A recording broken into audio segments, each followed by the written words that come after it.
नमस्कार दोस्तों, जीएस आचार्य YouTube channel पर आपका स्वागत है। मैं मंगलदीप ओझा फिर से आप लोगों के सामने अपनी अगली कक्षा के साथ प्रस्तुत हूँ। आप हमारे साथ कंटिन्यू करिए। आज का टॉपिक है जीएस भूगोल के अंतर्गत, बिहार भूगोल के अंतर्गत बिहार की नदियाँ। तो ये बिहार की नदियों का मैप लगा हुआ है। तो पहले एक हम रोड मैप तैयार कर लेते हैं कि इस टॉपिक में हमें पढ़ना क्या क्या है। टॉपिक है बिहार की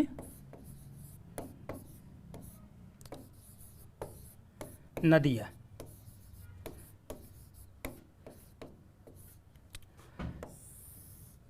ठीक है, इस टॉपिक के अंतर्गत जिन बिंदुओं पर हम चर्चा करेंगे उसमें पहला है कुछ खास शब्दावलियाँ जिसके बारे में आपको जानना आवश्यक है। ठीक है, उसके बाद हम देखेंगे एक छोटा सा संक्षिप्त परिचय बिहार के अंतर्गत बिहार की नदियों का। ठीक है, तो जो बिहार की प्रमुख नदियां हैं उसका एक संक्षिप्त परिचय पहले हम दे देंगे।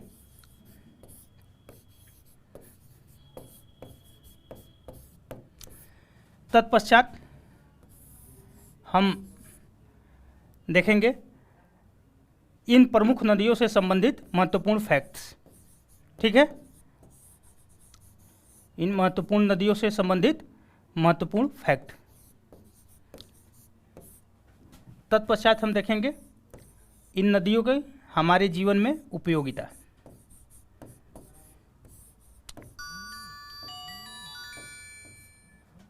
उसके बाद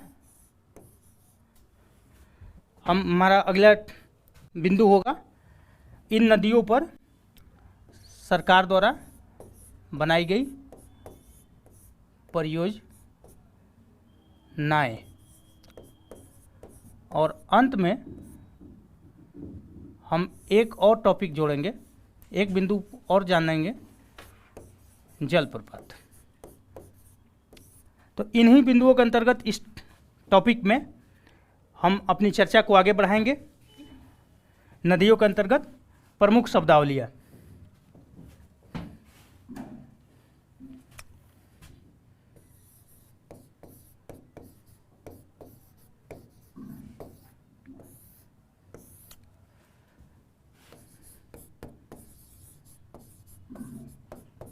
पहला शब्दावली है अपवाह। जैसा कि आप जानते हैं कि नदी तंत्र जो है उसे हम अपवाह सिस्टम भी कहते हैं। अब अपवाह सिस्टम से तात्पर्य क्या है, यहाँ पर मैं आपको लिखवाने नहीं जा रहा हूँ, केवल मैं थोड़ा थोड़ा डिस्कस कर दे रहा हूँ ताकि आपको चीज़ें समझ में आए और आपकी अवधारणात्मक समझ में वृद्धि हो और आप इस टॉपिक को अच्छे से समझ पाएँ। और आप अपने नोट्स बुक में, हमें ये समझ है कि आप अपने नोट्स बुक में इस लेक्चर को जो भी आपके लिए ज़रूरी चीज़ें होंगी वो आप नोट्स करते जाएंगे। तो अपवाह किसे कहते हैं, फर्स्ट हमारा ये शब्दावली है। तो अपवाह से तात्पर्य दरअसल है जल प्रवाह की एक निश्चित दिशा। नदियाँ जो है, जो धरातल पे बहती हैं, उसकी उस धारा की एक निश्चित दिशा होती है। तो अपवाह जो है वो जल प्रवाह की निश्चित दिशा को कहते हैं। अर्थात अगर एक शब्द इसके लिए यूज किया जाए तो वो शब्द होगा जलमार्ग। तो अपवाह का मीनिंग है जलमार्ग।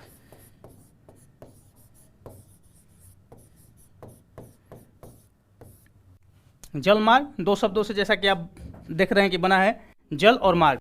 तो जल किस मार्ग से जाता है उसे हम अपवाह कहते हैं। दूसरा टर्मिनोलॉजी है अपवाह तंत्र। अपवाह जलमार्ग हो गया और अपवाह तंत्र से तात्पर्य है जल मार्गों का जाल।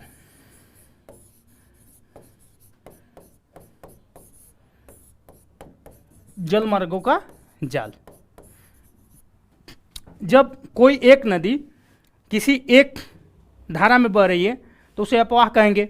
और तंत्र से तात्पर्य है कि कई नदियां हैं वो मिलके एक जाल जैसी संरचना तैयार करती है, तो इस चीज़ को हम अपवाह तंत्र कहते हैं। इसीलिए संक्षिप्त में अगर अपवाह तंत्र का परिभाषा पूछा जाए तो जल मार्गों का जाल। इसका उदाहरण हम भारत में हिमालय की नदियों के अंतर्गत सिंधु नदी बेसिन को ले सकते हैं। सिंधु अपवाह तंत्र है, ब्रह्मपुत्र अपवाह तंत्र है, उसके बाद गंगा अपवाह तंत्र है। ये 3 प्रमुख हमारे भारत में अपवाह तंत्र देखने को मिलते हैं। आगे तीसरी टर्मिनोलॉजी है वितर्क्या। ये इन शब्दावलियों को आप अच्छे से समझेंगे क्योंकि इसका हम आगे इस टॉपिक के अंतर्गत प्रयोग करेंगे। वितर्क्या से तात्पर्य है कि मुख्य नदी से निकलने वाली एक छोटी नदी। ठीक है, वितर्क्या किसे कहते हैं? तो मुख्य नदी से निकलने वाली एक छोटी नदी, ठीक है। एक कंडीशन इसके साथ जुड़ता है और वो कंडीशन क्या है कि ये नदी पुनः उस नदी में आके ना मिले, यानी जिससे वो नदी निकल रही है उसमें पुनः उसका फिर से मिलन नहीं होता है। तो एक ये कंडीशन है वितर्क्या का, तो पुनः मिलन नहीं होगा, ये आप समझिए। ठीक है, अगला टर्मिनोलॉजी है सहायक नदी। इन शब्दावलियों का आगे में प्रयोग होगा, इसलिए आप इसे अच्छे से समझें और अपने नोटबुक में नोट्स करते जाएं। सहायक नदी से क्या तात्पर्य है? सहायक नदी जो है हम उसे कहते हैं जो मुख्य नदी में आकर कोई छोटी नदी मिलती है। तो सहायक नदी से तात्पर्य है मुख्य नदी में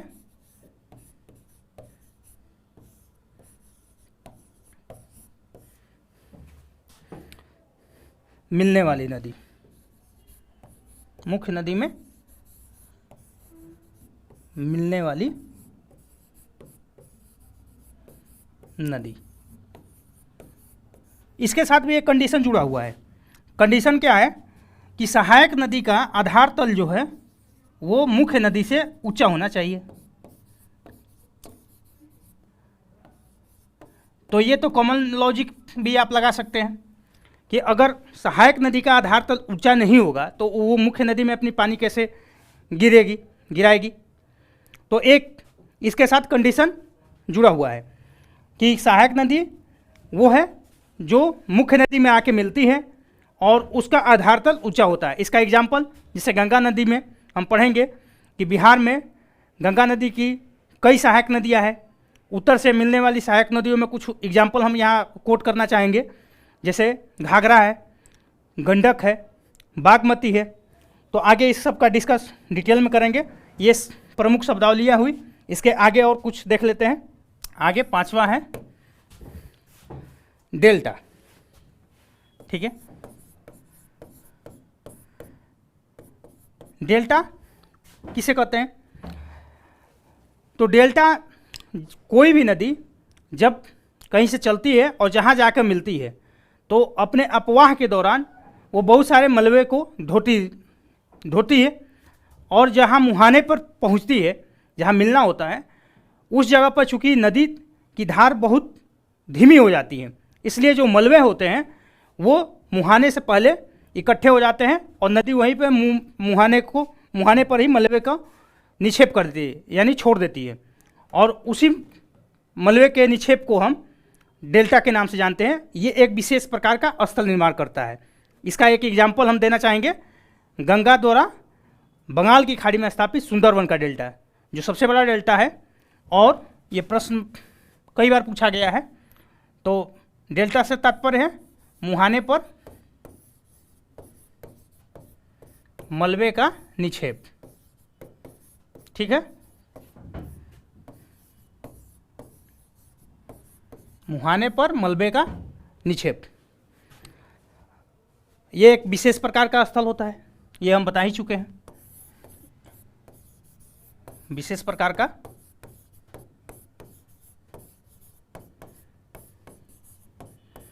स्थल।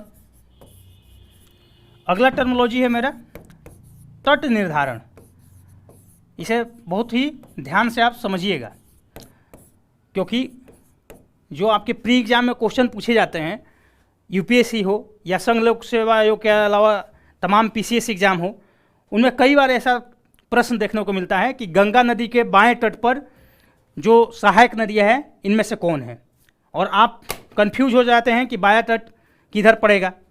फिर ऐसा क्वेश्चन पूछ दिया जाता है कि यमुना नदी के दाएं तट पर सहायक नदियाँ कौन है, तो फिर आप तट निर्धारण कैसे करिएगा। और एग्ज़ाम में प्रेशर होता है, टाइम का प्रेशर होता है, ज्ञान का तो सीमा है ही, होता ही है हमारे पास, तो फिर आप दबाव में आ जाते हैं।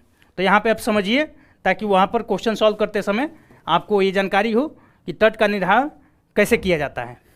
तो तट का निर्धारण है कि नदी जिस दिशा में बह रही है उधर की तरफ आप मुँह करके खड़े हो जाइए, जिधर उसका मुहाना हो और जिस धारा में बह रही है, इसको देखते हुए आप अपना सामने फेस रखिए, और फिर आपके बाईं तरफ जो होगा वो नदी का बायां तट और दाहिने तरफ जो हुआ दायां तट। और इस तरह से आप एग्ज़ाम में एक इमेजिंग करके इस तरह के क्वेश्चन जो पूछे जाते हैं कि गंगा के नदी के बाएं तट पर मिलने वाली सहायक नदियों को चिन्हित करें या गंगा नदी के दाएं तट पर मिलने वाले सहायक नदियों को चिन्हित करें, तो ऐसे प्रश्नों को आप सॉल्व करने की स्थिति में होंगे। तो इसका निर्धारण कैसे होता है कि नदी की धारा की दिशा में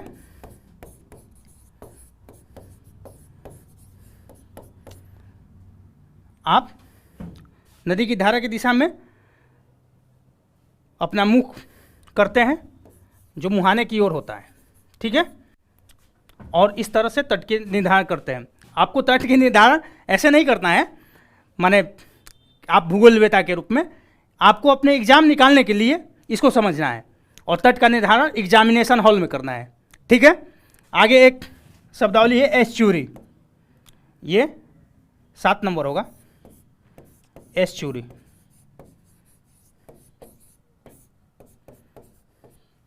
एस्चुरी क्या है? इसे हम एक दूसरे नाम से भी जानते हैं, ज्वार नदमुख, ज्वार नद मुख, ठीक है। वो नदियाँ जो डेल्टा नहीं बनाती हैं वो ज्वार नदमुख बनाती है। जैसे भारत में जितनी पश्चिम की ओर नदियाँ प्रवाहित होती है जो अरब सागर में गिरती है, वो प्रायः ज्वार नदमुख का निर्माण करती है, और इनमें प्रमुख है नर्मदा, ताप्ती। तो एस्चुरी क्या होता है? तो इसमें जैसे डेल्टा में हमने देखा कि मुहाने पर मलबे का निक्षेप होता है, तो इसमें मुहाने पर मलबे का निक्षेप नहीं होता है। क्यों नहीं होता है? मलबे का मुहाने पर निक्षेप नहीं, ठीक है। और ये क्यों ऐसा होता है? क्योंकि नदी की धार तीव्र होती है, ठीक है, नदी की धार तीव्र होती है, इसलिए नदी क्या करती है कि जो भी मलबा होता है उसे अपने साथ मुहाने में उड़ेल देती है, और इस तरह से वहाँ किसी तरह का मलबा देखने को नहीं मिलता है। और इसका एक प्रभाव क्या होता है देखने में, तो नदी का जो मुहाना होता है वो उथला नहीं होता है, उथला माने यानी ऊपर उठा हुआ, बल्कि नदी का मुहाना जो होता है वो बहुत ही गहरा होता है, ठीक है। तो इसका एक प्रभाव क्या होता है कि नदी का मुहाना गहरा होता है, मुहाना गहरा होता है। तो आपने 7 शब्दावलियों से आपका परिचय हो गया, ठीक है। एक और शब्दावली हम देखते हैं, 8वां, ये मुहाना। मुहाना से क्या तात्पर्य है? तो नदी कहीं से निकलती है और कहीं जाके मिलती है। जैसे गंगा नदी का उद्भव गंगोत्री गोमुख से होता है। ये एक ग्लेशियर है गंगोत्री, जो उत्तराखंड राज्य में स्थित है। ये उत्तराखंड में उत्तरकाशी जिले में अवस्थित है, हम अभी आगे पढ़ेंगे। और गंगा नदी भारत के तमाम राज्यों से, उत्तराखंड, उत्तर प्रदेश, झारखंड, बिहार, पश्चिम बंगाल से होते हुए अंत में बंगाल की खाड़ी में जा मिलती है। तो जहाँ नदी मिलती है उसे हम मुहाना कहते हैं। तो मुहाना से तात्पर्य है नदी का मिलन स्थल। ठीक है, नदी का मिलन स्थल। ठीक है, एक और शब्दावली देख ले, और ये शब्दावली है पूर्ववर्ती नदी। पूर्ववर्ती नदी, इसका क्या मीनिंग है? तो पूर्ववर्ती नदी हम उसे कहते हैं जिनकी उपस्थिति हिमालय के निर्माण से पूर्व है। जैसा कि हम जानते हैं कि हिमालय एक नवीन मोड़दार वलित पर्वत है। मोड़दार या वलित पर्वत, वलित का अर्थ ही है मोड़दार। तो हिमालय जब निर्मित हुआ उसके पहले से भी कुछ नदियाँ उन क्षेत्रों में स्थित थी। तो जो नदियाँ पहले से स्थित थी उनकी कुछ खास विशेषताएं, तो उसके आधार पे ये भूगोलवेताओं ने डिसाइड किया कि ये हिमालय के निर्माण से पूर्व में ही यहाँ पर इन नदियों का उपस्थिति देखने को मिलता है। तो उन नदियों को हम पूर्ववर्ती नदियाँ कहते हैं। और इनका कुछ उदाहरण है, जैसे कि हम जो टॉपिक पढ़ेंगे उसमें एक नदी आती है कोसी नदी। कोसी नदी कैसी नदी है?